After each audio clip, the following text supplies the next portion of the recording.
to give people a voice, and the company has to listen to you and if you have any concerns about safety, that's how you would use it through that agreement. Most of the folks that we talk with their biggest concern is safety, especially in the cultivation settings. My coworker over here, Steph, comes from the cultivation side of the industry. Steph, I don't know if you want to talk about the Sure. health and safety and how the union was able to, help. So I've worked at like 3 different grows. I'm a cultivator myself at home. I've worked in the industry for about 5 years, and let me say, I've seen how the sausage is made. When was the last time anybody here had a day off that was paid? When was the last time that anyone here had their health concerns covered? I mean, I've seen people get harmed on the job and just sent home, and then have to deal with it out of their own pocket because they don't think or realize that is the boss's responsibility. If you get hurt on the job, they need to cover that. With a union contract, you can push back. You never walk into a meeting alone. The last grow that I worked for was a unionized grow.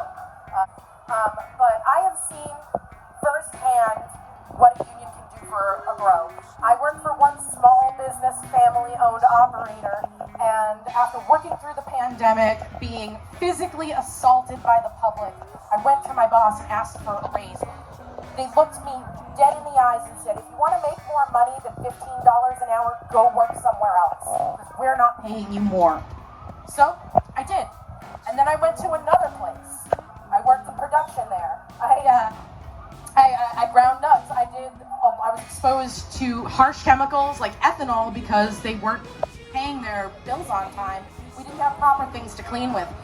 I wasn't given a mask. I wasn't given proper any mask, any ventilation whatsoever. Because I'm a lot older than the average worker. The average worker in cannabis is about 21 to 24. There's a couple of 30-year-olds. There's a couple of us 40-year-olds. There's even a couple of 50-pluses out there. Cannabis does not discriminate. However, bosses do. They will try to make you go into weird situations like working on racks that are wobbly. They will intentionally put older folks on these things to try to get them to fall or to scare them out of the job. I've seen it all.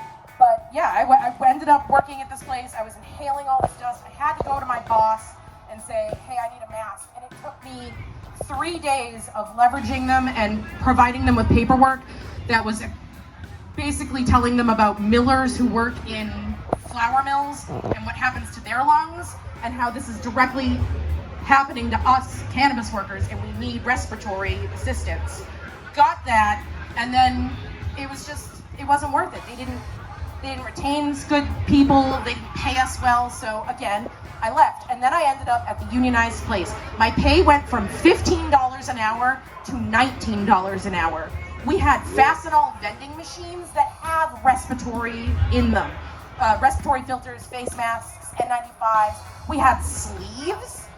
In my contract, I was allowed to buy my own boots. I got $100 stipend for my work boots. If I needed eyeglasses, I could use that stipend for tinted lenses because I don't know if anybody's aware, but constant exposure to high intensity light is really gonna fuck with your vision later in life, if not sooner.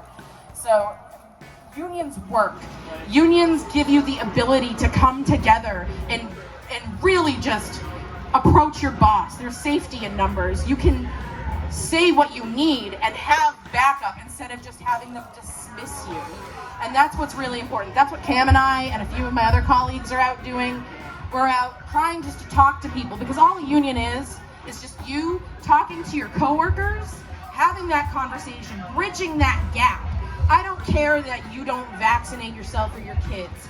I don't care who you voted for. But you know what we all have in common? We all got to get paid. We all got to eat. We all got to pay rent. And that is what we need to unify on and come together to ask for more. Right. And when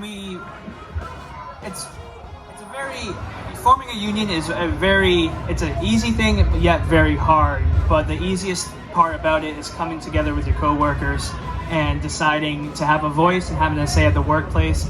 It's the truest form of democracy, having a union, because when we're negotiating a union contract, you are asking what you want to see changed, and the boss has to negotiate in good faith, right? He has to make an honest approach to reach your demands. And then once you have a contract, that's what goes to the workplace. They can't change procedures, they can't change your health insurance.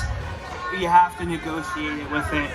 You know, Steph hit on a lot of the great points, right? But when I think of what a union could do for cannabis workers, it's a wage increase, it's a health and safety procedure. If the boss doesn't follow this health and safety procedure, there's consequences, real consequences, rather than just you giving your boss a hard time and it goes nowhere. Do in addition to, participating in the coalition, we can support workers with navigating their workers' compensation claims, filing a complaint with OSHA, or learning more about what their rights are. So not just like health and safety, but like wage and hour, discrimination. If you really feel like there's something going wrong at work that you need help with, like we're able to kind of talk you through it and like where the most appropriate agency to file a report could be.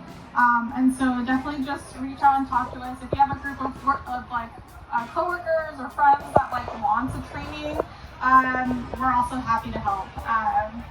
So I think that when you've gotten what you want.